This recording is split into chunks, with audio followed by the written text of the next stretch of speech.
Hello, welcome to today's session. My name is Lindsay Walton, and I will be your facilitator extraordinaire for today. We are here to engage in intentional learning to give intention and attention essentially to ourselves and to foster our own growth and development because growth is a sign of life. And we all need that reminder that if things are feeling stale, if things are feeling really, really, really hard, every single time we give our intention and attention to something, we are growing, and that is a sign of life that matters. So, welcome. And what we're going to do now is we're going to start off our session by carving out space for ourselves. And every time I say carving out space, it's not an aggressive shutting out of the world. Instead, it is a firm, but loving statement. This time and the space are for me, not for anything else. If it is not an emergency, it can wait. And so we're going to take a few moments to secure the space. And that doesn't necessarily mean lockdown, but maybe in some sense it actually means for you, no, I do have to secure the space more to be able to have this time for myself. What does it look like for you? Confidently, calmly saying, "This is mine. I've closed the door." Perhaps maybe you need different lighting. So maybe you're turning lights down or turning lights up. Have you turned off your phone or turned off the ringer? Made it so that the screen is face down wherever you can. Notifications, pings, flashing lights, all of that nonsense that's always trying to grab our attention, saying, "Pay attention to me." And it's usually so that either somebody can give us a task or somebody can try and sell us something. Have we quieted all that down for a time? And we're going to create a space for ourselves where we're comfortable, but not only where we feel relaxed, but where we can breathe. Breathing is one of the most fundamental, foundational things to your healing journey. It's something you need to do anyways because you need oxygen, but any number of people just didn't realize how much their breathing was being negatively impacted by their stress, by their focus on things outside of themselves.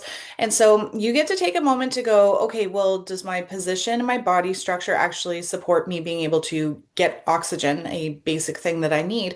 So think about your posture for a moment, and rolling your shoulders back can be really helpful for finding those weird places where tension is hiding. You didn't realize that you've been at your computer hunched and scrunched, but it's also collapsing your rib cage and compressing your lungs. Oh my goodness, let's roll some of that nonsense out of there. So you can do it on both sides. You can do it on one side. I find that stretching or warming up or just moving your body, it's a very intuitive thing. You know, a leader on a screen, if you do workout fitness DVDs, something like that, here in this space, you can have somebody who's sort of leading the way and giving suggestions, but don't ever feel like you have to do exactly what they're doing. Because as I'm sort of tick-tocking my head back and forth based on how my body's feeling and finding, oh my goodness, like tension was hiding on that side, I'd like to stretch that out. You might be feeling it on the other side. You might be feeling like, no, I need to keep rolling my shoulders. You do you. Listen to what your body is saying and just take a moment to, settle into yourself. And make sure that you're supported. So, do you have the cushions or is your work chair adjusted to the right height? What do you need? Oh, so it just all of a sudden feels like, right, I can take a deep breath. I didn't feel like a ton of work to do that. And I feel supported. I can relax into that more natural breathing process. And as we do that, we're going to breathe intentionally, breathing in, 2, 3, 4, and out, 2, 3, 4. Breathe in, 2, 3, 4, and out, 2, 3, 4. And what we're aiming to do here is slow our breathing into a more natural, deep rhythm, not that out of breathness that we can develop when we're just rushing all over the place. Okay? Find that calm. Make sure you're breathing in, down towards your belly. When you hear breathing down into your stomach, it is an anatomically incorrect statement. That's not the point. The point is to breathe deep down into the body. Really fill up your lungs and push from that lower space down in the body when you exhale. If you find that you're feeling particularly stressed, if your breathing is feeling particularly out of control, then pursing your lips like you're trying to blow bubbles or like you're trying to blow through a straw I'm going to shoot a spitball at somebody. When you do that, it concentrates the air and it causes you to just push a little bit differently. That little bit of resistance helps a lot of people to find a greater sense of calm and control as they release that breath.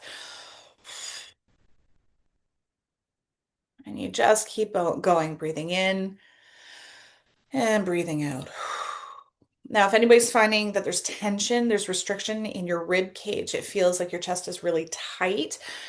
You've really been clenching potentially or really been scrunching. Something you can do is as you breathe in 3, 4, you can hold 2, 3, 4, breathe out 2, 3, 4, and hold 2, 3, 4, breathe in 2, 3, 4, and hold 2, 3, 4, breathe out 2, 3, 4, and hold 2, 3, 4.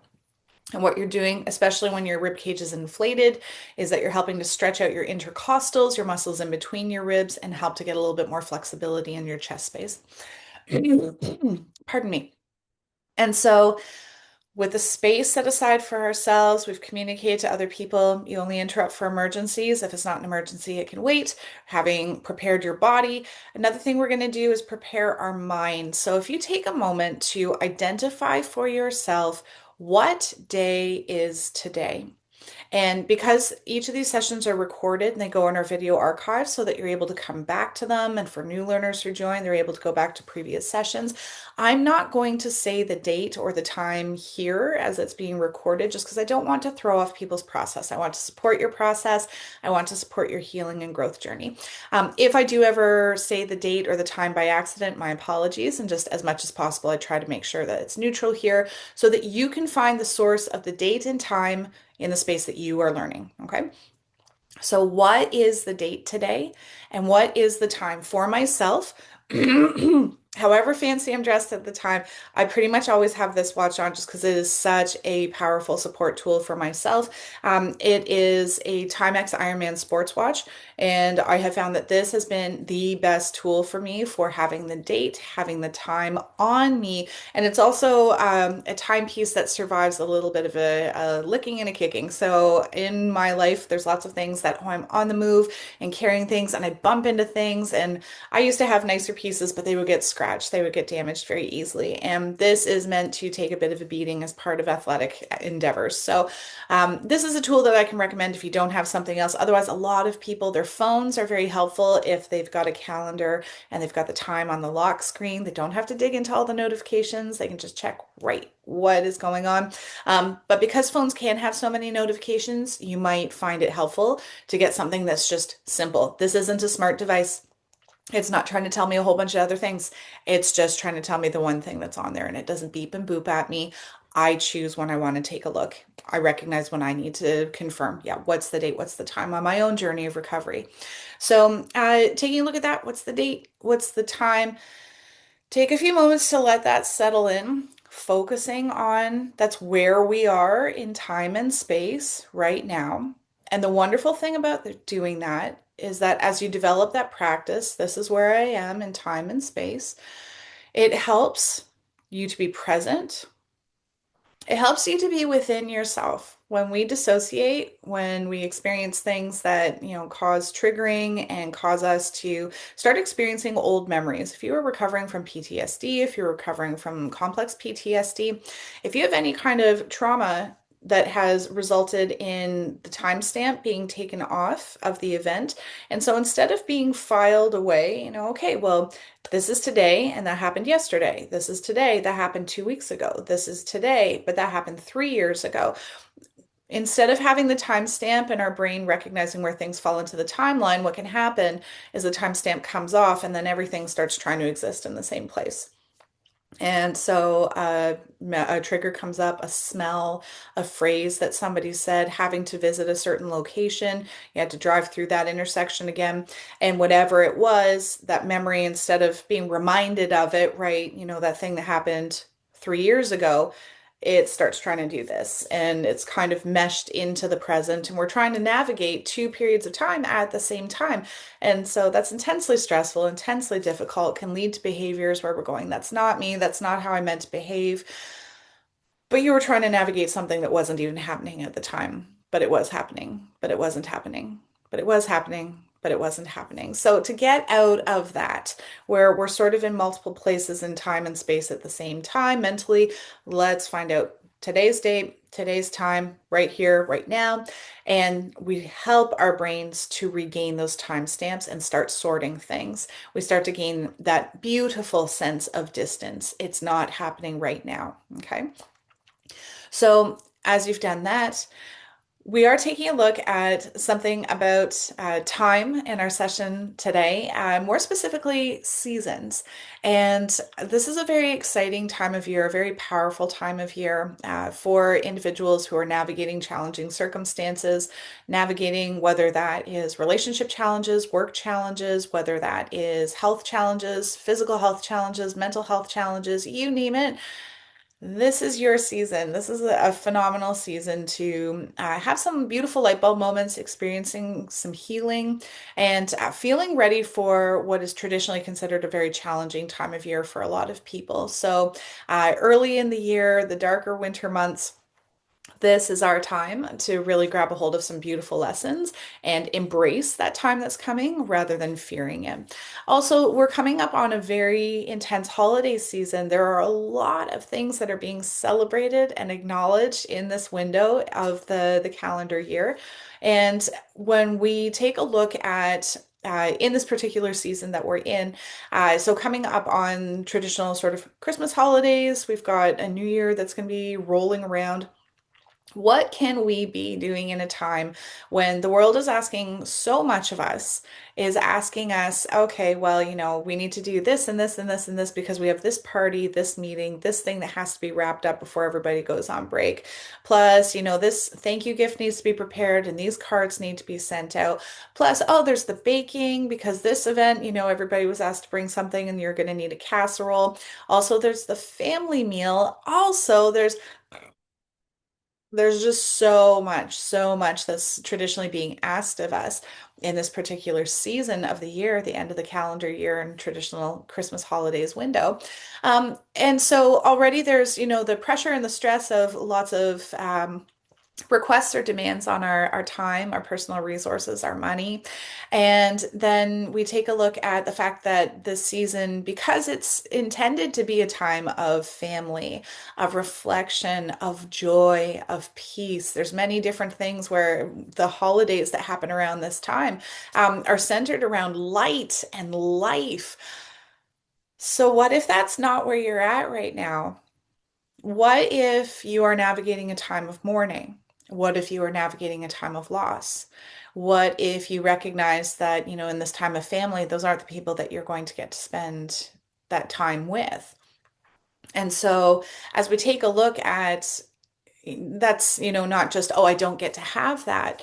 If we take a look and be very honest at, especially when so many other people are experiencing joy and, look at the kids and, the lights and tobogganing and the smell of cookies, like they seem to have it all. They seem to have that picture perfect, movie perfect holiday. And this is what mine looks like. Then this can be a very emotionally taxing time. It can be an emotionally crushing time. It can amplify our sense of mourning because we're not just on our own mourning journey while other people are going about their normal days. We can be navigating a morning journey when it just seems like everybody else's wonderful is elevated and the contrast can become more stark, more painful.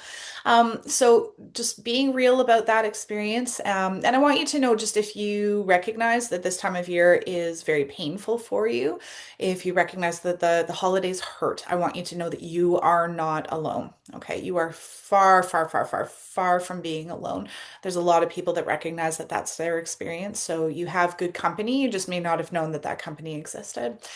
And so, for anybody who needs to build up support networks for this time of year, have your chosen family, possibly rather than your genetic family to get together with. If you need to do something else other than the holidays, because perhaps the holidays, the traditions around it are triggers for you, you're still healing, going into that is not a good fit. You need to find a new tradition for this time. Then there are people that are very excited to do that. I actually saw a post online recently where somebody acknowledged out loud, I can't do this time of year, not the way it's traditionally done. I have to do something else. And the number of people that said me too jumped up and they're creating their own way of celebrating and their own way of navigating the season. Your people are out there. So you don't have to navigate this by yourself. But taking a look at a very specific holiday that is in this stretch, I want to highlight for you the beauty of some lessons that we can take away from the season itself. Okay, not the holiday seasons, but the weather seasons itself. Take away from the winter solstice.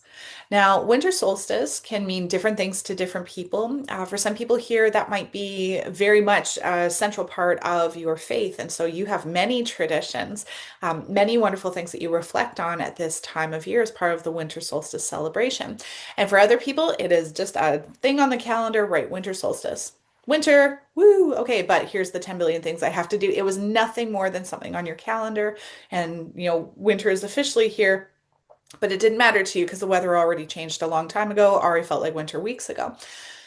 Wherever you are in that, I want to highlight for you that winter solstice, that changing over of the seasons, that official acknowledgement of, no, we are now in what we consider by the lunar calendar, the movement of the celestial bodies, the moon. We're recognizing, hold on, no, like this is now winter.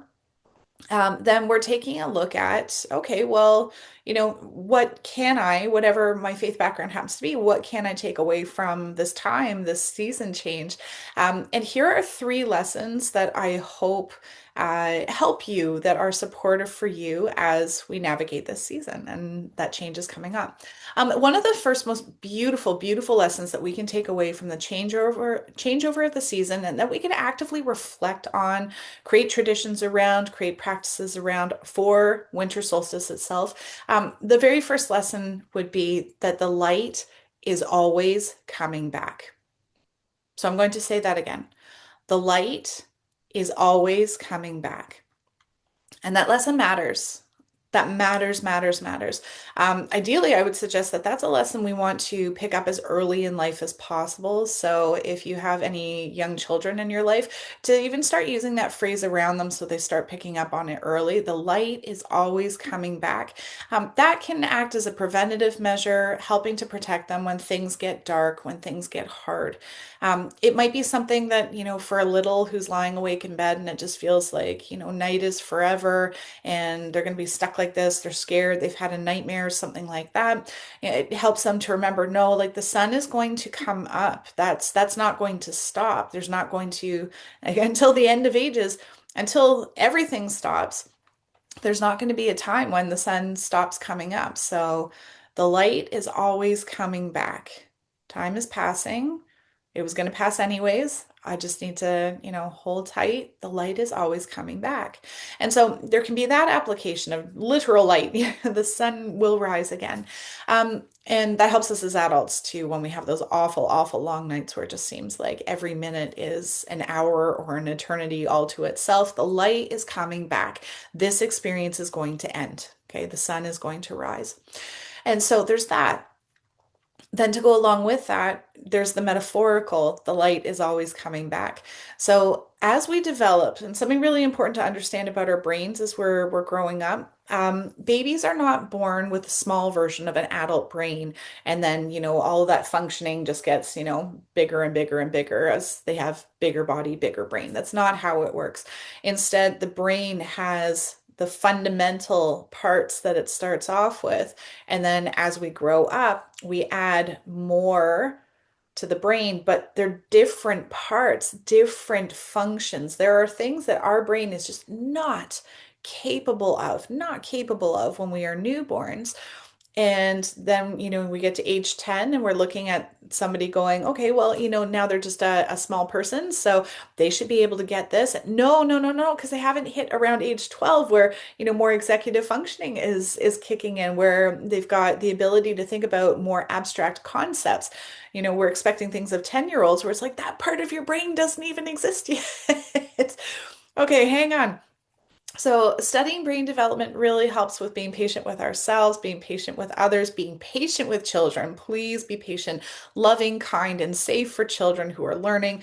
And then we just have, how did I get onto this? Sorry. Well, first of all, just, yeah, for some of us, we carry things in memory that we weren't able to process. Okay.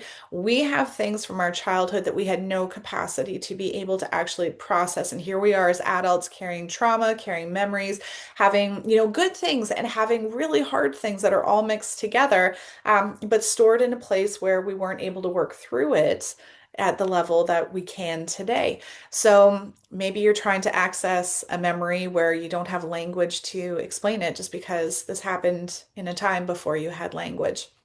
Okay, it's stored in a different way. Um, I did have a specific reason for sharing this, and I'm so sorry, my brain's hopped off the track. So let's see if it circles back around again. What was I going to tell you? We're talking about the light is always coming back. I'm so sorry. So that just ended up being rabbit trail. There we go. And maybe I can help make the connection again later. My apologies, it happens. So then just taking a look at the light is always coming back. As children, we can acknowledge that just the sun literally is going to come back up. Metaphorically, there we go. So now as adults, we're able to grasp the concept a little bit more complexly of what does it mean for the light to always come back. And so what that might mean for ourselves is that I will find myself again. I may have taken a lot of damage. I might have parts of me that do not work the same way that they did before. Perhaps you've experienced a head injury, so you fell, the helmet cracked. Like if the helmet hadn't been there, who knows what would have happened? Or, there was no helmet. There is an injury. You have been informed, this is not going to function the way that it did before. We're going to take hope in the fact that our bodies are healing units. They are constantly 24/7 working towards a state of health and wellness, strength and well-being. And so all the different mechanisms that you have built into you to save your life 24/7, we can recognize my body's going to do everything that it can to make this better. I can contribute to that, but what if it's not, going to be the way that it was? What if life is going to look different from here? Instead of picturing life going downhill from here, and there's some really awful messages out there about, yeah, it's all downhill from here. Or you might have been informed that, well, you'll just have to manage this. You're going to be stuck in this awful state for the rest of your life. What a discouraging message. What an awful, awful thing to think that, the worst state that you're in is where you're going to be stuck for the rest of your life. The world is a really big place. There are so many different approaches to medicine, to health, to well-being, that even if this one part here isn't going to change, even if this part here is going to continue declining, okay, we're not going to, try to pretend that those things don't happen. I'm not trying to say, don't embrace reality. That's not it. But we're not going to focus on the things that are going to continue at that level. We're not going to focus on the things that are going to decline. Here, our focus is, well, wait a minute, while these things exist, there will always be this growth or improvement that's happening somewhere else in life. And if I dedicate my energy to, yep, here are the resources I need to survive this, here's the resources I need to survive this, and my other resources are dedicated to the things that make my life do this, there's this wonderful all boats rise. There can be this sense of elevation. Think about how, these things are heavy already.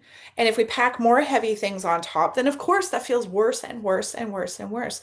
But when we have these beautiful things, I'm working on something else in my life. This isn't going to get better. This is going to be what it is. My brain is going to, try to compensate and heal in other ways. But what do I do when this isn't going to go back to the way that it was? Well, what about healing the neck injury? What about helping the shoulder? What about working on the back when we have pain and restrictions relieved in other areas? Oh my goodness, that feels so much better. I found this technique, I found this healthcare professional, I found this whatever. And then all of a sudden, that really heavy, painful thing is elevated in some way. It has pressure and pain released, and there's hope, there's joy, there's something else where we just go forward momentum, growth. Growth is a sign of life. I'm not done yet. Then we can be elevated. And that can be an expression of the light is always coming back. So I'm not stuck in an endless night. I am not going to descend into the night, and that is just my fate. The light is always coming back. The world is this incredible, amazing, big place. There are things that I can do that will bring light into my life that, shine into this dark place. That mean the sun is coming back. I can see good ahead of me again. I can see hope ahead of me again. Okay. Good things to look forward to, good things that I'm experiencing now. And so, what a beautiful lesson in this time. And really, really, why is this such a powerful time? If we can think about the light is coming back any time of year, why is winter solstice such a wonderful time to practice that or to reflect on it? Because it's the shortest day, and the longest night. And so that's going to be the largest chunk of dark that you experience in your calendar year right there. But it's not going to stay like that. The light is always coming back. And for some people, what they actually do is pull an all-nighter and decide, you know what, I'm staying up all night either intentionally or I was going to be stuck staying awake all night anyway, so may as well have some fun with it. And so they take that time to then wait for the sun to come back up and they watch for those moments of the first rays. And Romeo Dallaire, and I just very, very much anglicized his name, Romeo Dallaire, French individual who, so from Quebec in Canada. And oh my goodness, the things that he survived. He's the author of Shake Hands with the Devil. He was present for the Rwandan genocide. He published another book called Waiting for First Light, which is him being transparent about his journey with PTSD. And a phenomenal book. I can highly recommend getting a hold of that. But that phrase, waiting for first light, that was a huge part of his journey and is a huge part of his survival is the length of the night, all of that dark, but something breaks in the darkness when that first light appears. It is a critical moment for people around the globe. Okay, so again, just as soon as you see that first light and you realize the sun is coming back, that is life-giving and meaningful to people around the world. The experience that you are navigating, you're not navigating it alone. Okay. The light is always coming back. We're going to hold on to that. And if you want to, as part of winter solstice, you actually have opportunity to stay up and to be present for those first moments, to have that physical reminder right there in front of you. Okay. And that couples with the second lesson that can be very powerful for us as we navigate challenges, as we navigate recovery from mental health challenges. The second lesson is this: we can survive our longest nights. So when it's the shortest day, but the longest night, and that can seem daunting, that can seem very painful. That's just too much night for me. I don't like the dark. I want it to be hot. I want it to be warm. I want it to be sunny. I feel scared in the dark. I feel, just we're not looking forward to that extended stretch of dark.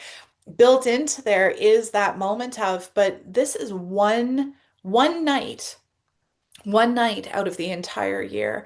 The length of day and night changes throughout the calendar year, which means out of 365 nights, only one of them is like this. Right.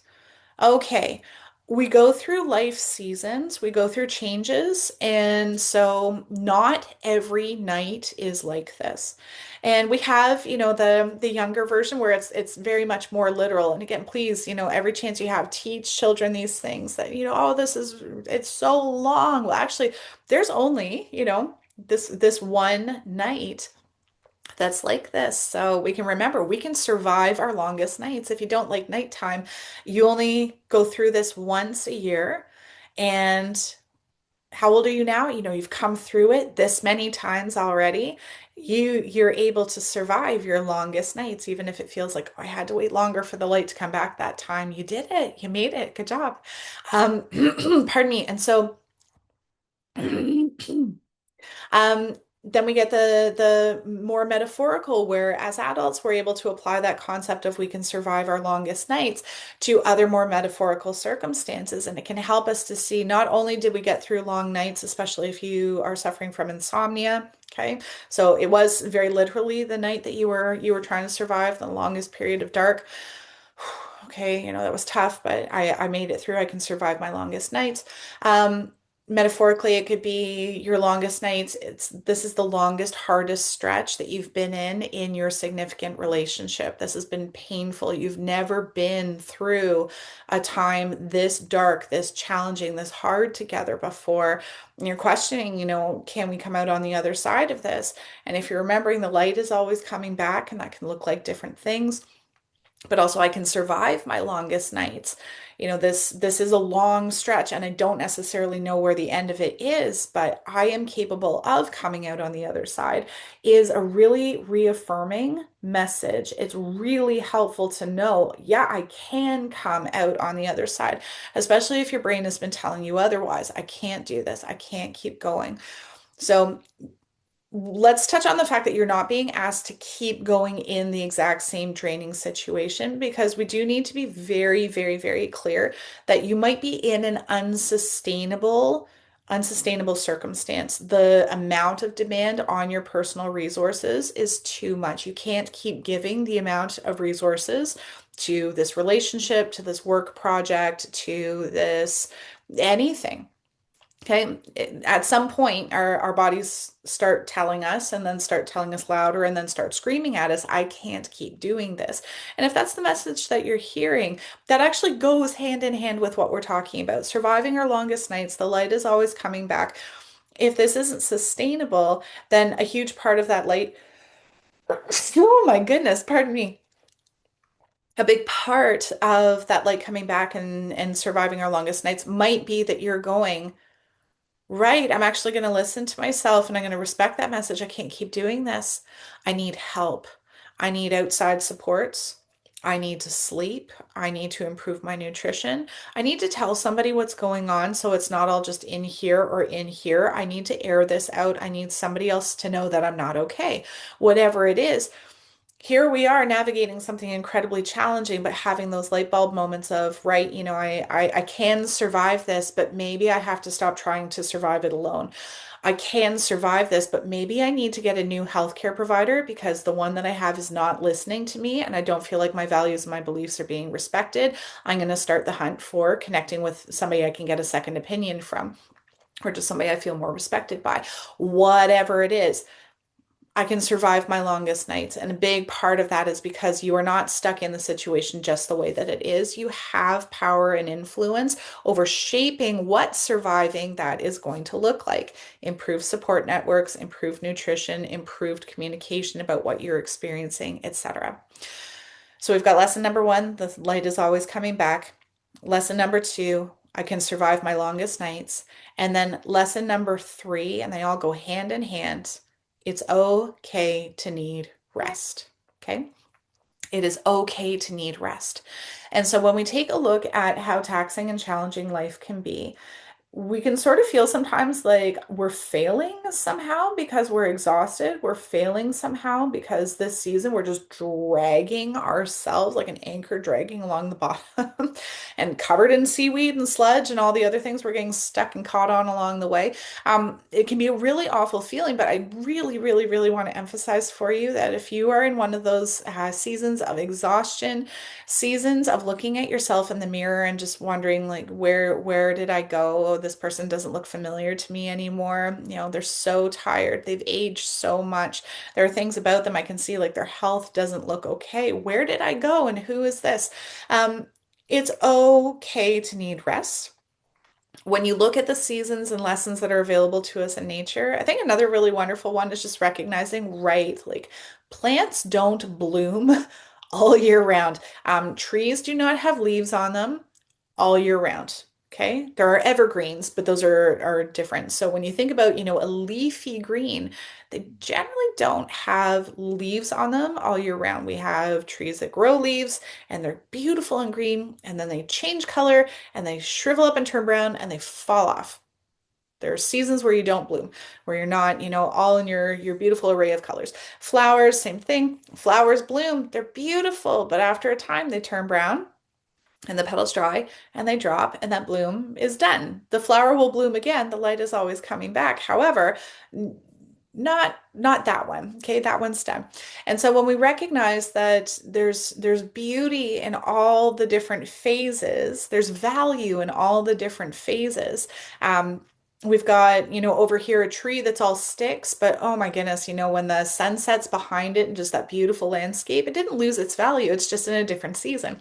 We have an annual plant where it's lost its bloom, but also there are seeds involved here. So that one is done, but there's a larger process that's happening. So as that shrivels, we have new life that's going to still come from that plant. Hey, there's a larger picture that's playing out. Okay. And so in all of that, just it's not about, you being at your best. And so that's great. And then you not being at your best. And so somehow that's bad. We're going to flip that idea around and just recognize, right, seasons. I have times of blooming. I have times of being energetic and, really shining my strengths and my the wonderful things that I have to give the world really showing through. But there are going to be other times where I'm just not feeling it, or I don't have the energy, or I need to do self-care or whatever it is. And we can recognize, you know what, that's not bad. I'm not failing in any way, needing that. It's okay to need rest. So here we go, unpacking that just a little bit further. During this time of year, how many animals are just outright hibernating? How many animals sleep through this time of year? There's a lot, okay? There's a lot of them. And so we can see that that's not bad. Nobody is judging raccoons or skunks or chipmunks or like, we don't judge bears for, packing on a whole bunch of weight and then going and sleeping for a really long time, because that's what they needed to do. So when we take a look at humans and phases that we can go through of, you know what, yes, eating an entire tub of ice cream is generally not a fabulous idea. Eating a bunch of chips is generally not a fabulous idea. But at the same time, sometimes that is self-care to not eat salad. Eating salad most of the time, eating your leafy greens, eating vegetables most of the time, working it into your diet is absolutely self-care, but sometimes self-care is just wrong. And you're eating the thing that you just know there's some emotional eating, and that's the thing that you needed in your pillow fort, tucked into the corner of the couch while you watch Netflix, okay? It's okay. Don't judge yourself when you need to have those times, okay? If you realize I'm in a season of sleep not being what I need it to be, when in the day I need it to be, to the refreshing amount that I need it to be, and so I've ended up, stuck in bed for the morning, then we can take the judgment from that. We can go, yeah, I got stuck in bed in the morning, and just say it like it's a thing. It's a season that we're in, rather than somehow that's a judgment on our character or a judgment on who we are, what we have to offer in the world. No, it's okay to need rest. It's okay to go through seasons where the sleep is off and work back towards the light is always coming back. Okay, we can survive our longest nights, get back to a place where we feel more like ourselves and more like, hey, I've got things in balance. Hey, I'm blooming, I'm shining. I've found my groove and I'm ready for this next season of shining and being in my groove and giving, building, things like that. In North America, when you look at the North American mentality around naps, naps are generally frowned upon, or they're thought as funny things, quirky personality traits, like that uncle that always falls asleep at Thanksgiving dinner, eats his meal, and then is passed out on the couch, and, family photos, and that's the funny thing, uncles sleeping on couches. For whatever reason, we get so focused on this concept of industry, and you're supposed to be, awake between these hours and working during these hours. And if you need a nap, somehow that's slacking. If you get outside of North American mentality and you start looking at other cultures around the globe, it helps to provide some perspective, because around the globe, in many places, naps are respected parts of the day, expected parts of the day. So respected and expected. And for different reasons, in some cultures, the midday, it's just so hot. The sun is dangerously hot, so intense. And so you sleep through that part of the day. You get up, You do your morning things, you sleep through that intense, dangerous sun exposure, and then you enjoy the rest of the day and into the evening. And in other cultures, it's not so much about the sun, but more about, look, we did our things. So now it's rest time and you take a break and it's very community oriented. This is our regathering, regrouping time, a shared meal, making sure people are hydrated. We spent that time together bonding, and now we go and out and do our next thing until we regroup again. And so mixed into that is this coming together and having food, but then taking a nap, getting some sleep, just resting. And so I love those ideas, having had some exposure to, oh, like that's how naps are seen in your culture, or reading about, oh, like that's how a nap schedule works in that part of the world. It really helps to shine some light on, wow, like in North America, we're super judgy about naps. If the person needed a nap, just let them take a nap.